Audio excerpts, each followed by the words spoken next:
आपका आज 3 बड़ी जबरदस्त स्पीच रही पूरे देश की मीडिया का और जो भी लोगों की दिलचस्पी है संसदीय कार्य प्रणाली में सबने सुना होगा। मैं जानना चाहता हूं कि आज की स्पीच में किसकी बात ज्यादा बेहतर लगी, राजनाथ सिंह की, प्रियंका गांधी की या अखिलेश यादव की? और संविधान को लेकर जो ये तीनों पार्टियों का कंसर्न है, बीजेपी, कांग्रेस और समाजवादी पार्टी का, क्या ये कंसर्न जनता का कंसर्न है और ये तीनों उसे एड्रेस कर पाए या नहीं?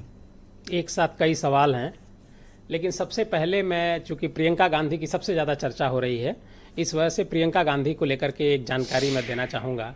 इंदिरा गांधी जब जिंदा थीं तो उन्होंने एक बयान दिया था, उन्होंने कहा था, एक बुक में मैंने पढ़ा था कि प्रियंका गांधी जिस दिन बोलने लगेगी उस दिन लोग इंदिरा को भूल जाएंगे।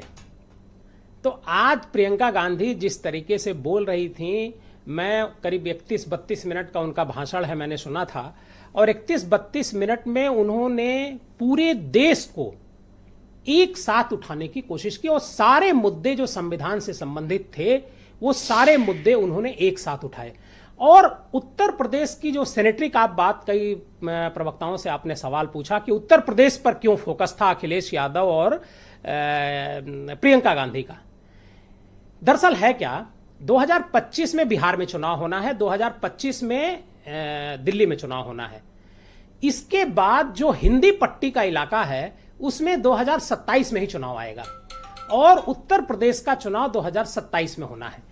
तो ये 2027 की तैयारी है। ये जो प्रियंका गांधी जो बोल रही थी आज, जिस तरीके से उन्होंने अपनी बात को उत्तर प्रदेश सेनेट्रिक रखा, अखिलेश यादव ने पूरी तरह उत्तर प्रदेश सेनेट्रिक रखा। वो इस वजह से रखा क्योंकि उनको उत्तर प्रदेश के चुनाव की चिंता है। 2027 में बीजेपी को हम कैसे परास्त कर सकते हैं, क्या हमारे मुद्दे हो सकते हैं। जैसे उन्होंने संभल के मुद्दे पर कहा, प्रियंका गांधी ने, मैं नाम भूल रहा हूं, आबिद नाम है लड़के का या क्या नाम है, आबिद और उजैर, आबिद।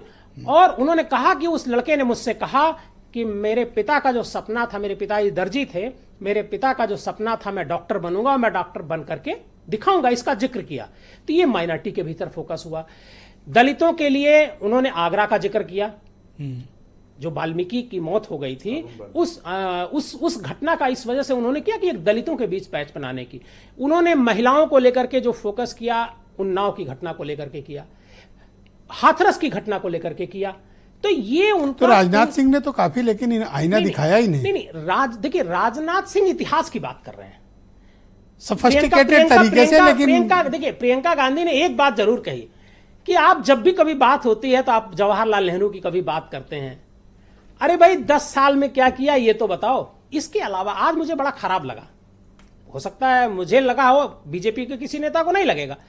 आज जब संविधान पर पूरे देश में 2024 के चुनाव से चर्चा हो रही है और इस संविधान के मुद्दे की वजह से ऐसा माना जा रहा है कि भारतीय जनता पार्टी इतना नीचे चली गई, जो 400 का उसका पार का नारा था वो वहां उस पर ब्रेक लग गया और बहुमत नहीं पहुंच पाई।